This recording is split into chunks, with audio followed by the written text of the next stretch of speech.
Salam sejahtera, terima kasih karena bersama dengan saya di Nazlin Unity Channel.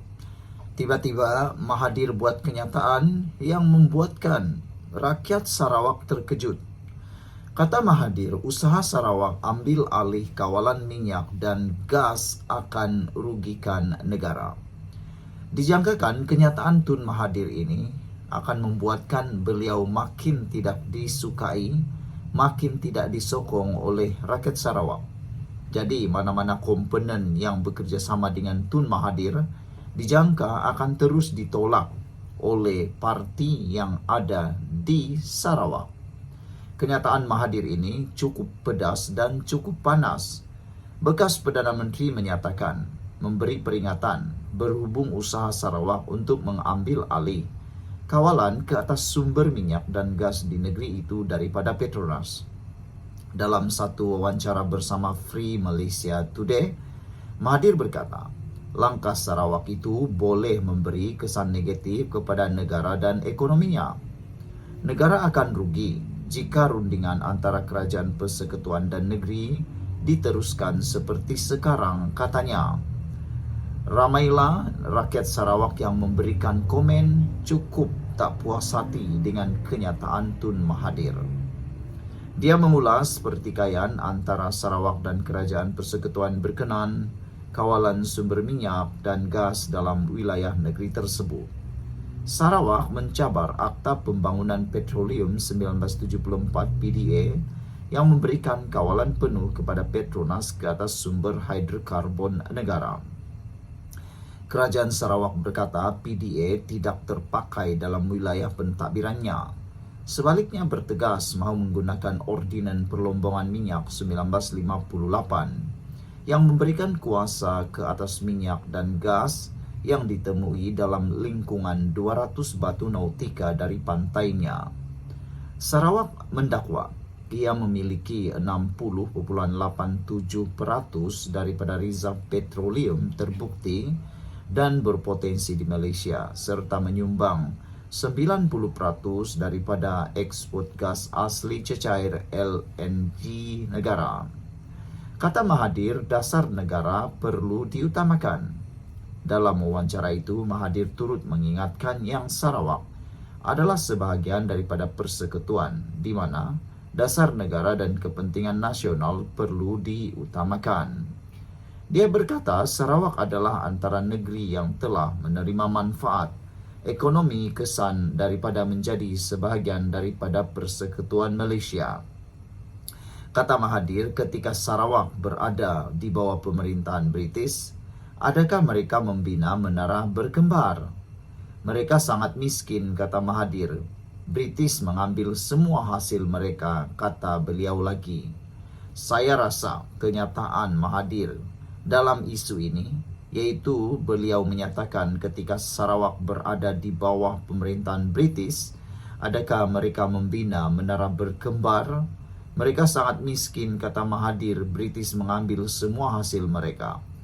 Saya rasa tindakan Mahathir mengungkit perkara menara berkembar ini sekadar mahu memperlihatkan kononnya dia membina menara berkembar di Kuala Lumpur. Tapi di Sarawak memang tidak ada menara berkembar.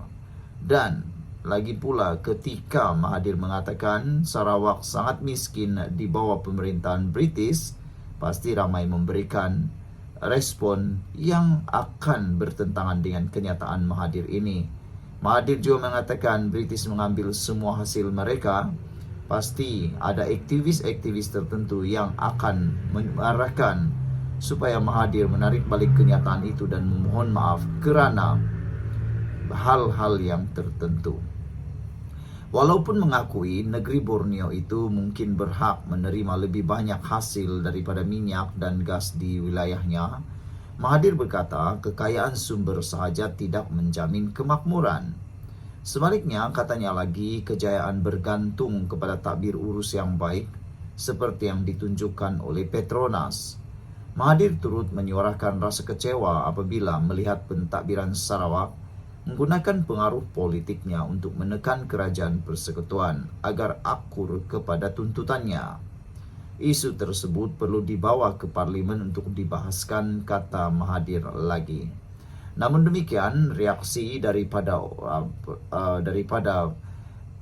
para netizen menyatakan bahwa sudah waktunya Sabah dan Sarawak menggunakan pengaruh politik untuk menuntut hak mereka.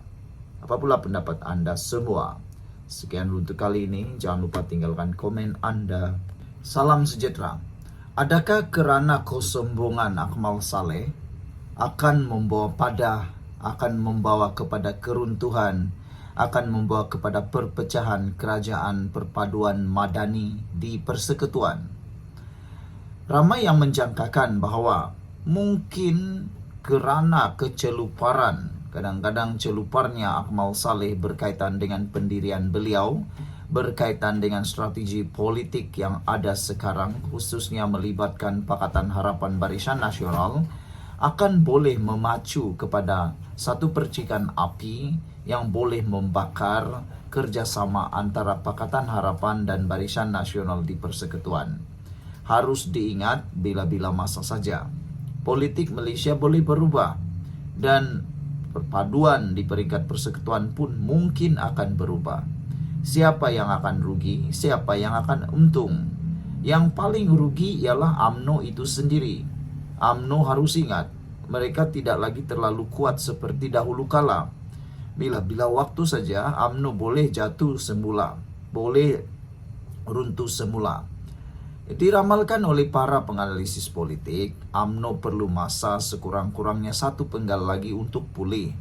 Tapi ketakzuban pemimpin seperti Akmal Saleh dalam menyatakan pendapat, dalam menyatakan pandangan, dalam menyatakan pendiriannya, seakan-akan dia lupa UMNO ini dalam proses pemulihan. Akmal Saleh harus berdiri di kedudukan yang realiti. Baru-baru ini kenyataan Akmal Saleh berkaitan dengan pembahagian kerusi 14-14 di Melaka amatlah dilihat sebagai satu tindakan yang sombong. Exco Pemuda Amanah menganggapnya satu tindakan yang harus ditarik balik oleh Akmal Saleh kerana itu tindakan yang sombong dan boleh mempengaruhi apa yang sedang dibina di peringkat Persekutuan. Terkini, seorang lagi pemimpin daripada PKR membidas kenyataan Akmal Saleh. Beliau menyatakan jika guna formula Akmal Saleh, Barisan Nasional tak layak dapat kerusi di Selangor dan Pulau Pinang. Jadi dengan itu, bukankah ini akan merugikan Parti Barisan Nasional sendiri? Pemuda PKR AMK membidas Ketua Pemuda UMNO Akmal Saleh yang mengatakan Barisan Nasional tidak akan menyerahkan mana-mana kerusi yang dimenangi kepada Pakatan Harapan bagi menghadapi pilihan raya negeri Melaka akan datang. Pengarah komunikasi AMK Haziq Azfar berkata, jika formula Akmal Saleh dijadikan asas rundingan, BN tidak layak mendapat kerusi dengan bilangan 3 kali ganda lebih banyak pada PRN Selangor berbanding keputusan BN di Dewan Undangan Negeri Pilihan Raya Umum ke-14. Lebih parah lagi, BN mungkin tidak layak menerima walau 1 kerusi pun dalam agihan PRN Selangor dan Pulau Pinang yang lalu, memandangkan tiada kerusi dimenangi mereka dalam kerusi parlimen pada PRU 15 di negeri-negeri tersebut. Jika mahu dinilai dengan prestasi pilihan raya terkini, sekiranya formula Akmal Saleh digunakan pakai. Beliau juga berkata, kenyataan Akmal Saleh juga mencerminkan keengganan untuk mengambil kira prestasi semasa, termasuk keputusan pilihan raya selepas PRN Melaka, kekuatan jentera, penerimaan rakyat setempat, serta potensi kemenangan dalam menentukan agihan kerusi. Pendekatan keras dan bersifat dominasi seperti ini langsung tidak menambah nilai dalam mana-mana perbincangan politik, apatah lagi dalam usaha membina mufakat dalam kerajaan perpaduan tambahnya. Pada 8 Mei lalu, Akmal Saleh menolak cadangan DAP agar BN dan PH masing-masing bertanding 14 kerusi, iaitu separuh daripada 28 kerusi Dewan Undangan Negeri di Melaka pada PRN akan datang. Jika nak juga kita bertanding di tempat yang sama, mudah sahaja untuk beri kamu tidak sama sekali dan boleh teruskan bermimpi, kata Akmal Saleh yang juga Exco Negeri Melaka. Sebelum itu, Chinese Press melaporkan bahwa 9 cawangan DAP di Melaka sebulat suara menyokong strategi 14-14 yang bermakna BN perlu memberikan sebahagian kerusi yang mereka miliki sekarang kepada Pakatan Harapan PH. Pada PRN Melaka 2021, BN menang besar dengan 21 kerusi, diikuti Pakatan Harapan 5 kerusi dan PN 2 kerusi dalam saingan 3 penjuru. Bagaimanapun, pada PRU 15, BN tewas ke semua 6 kerusi parlimen di Melaka, dengan PH dan PN masing-masing menang 3 kerusi. Dalam kenyataan berasingan, DAP cawangan Taman Makmur di Masjid Tanah turut menyokong cadangan pembahagian kerusi sama rata itu. Mereka juga menyatakan sokongan penuh kepada calon kerajaan perpaduan yang akan bertanding di kawasan Parlimen Masjid Tanah. Pengurusinya, Lim Kim Fok, berkata, pemilu tersebut bertujuan meningkatkan peluang kemenangan kerajaan perpaduan serta menzahirkan semangat kerjasama antara BN dan PH. Adun Kota Laksamana Lo Chi Leong memaklumkan usaha itu akan dibawa ke mesyuarat jawatan kuasa DAP Melaka yang akan datang. Saudara, ada yang mencadangkan supaya Akmal Saleh perlu memikirkan dengan sebaik-baiknya atau letak jawatan, kata mereka. Jumpa lagi, bye-bye.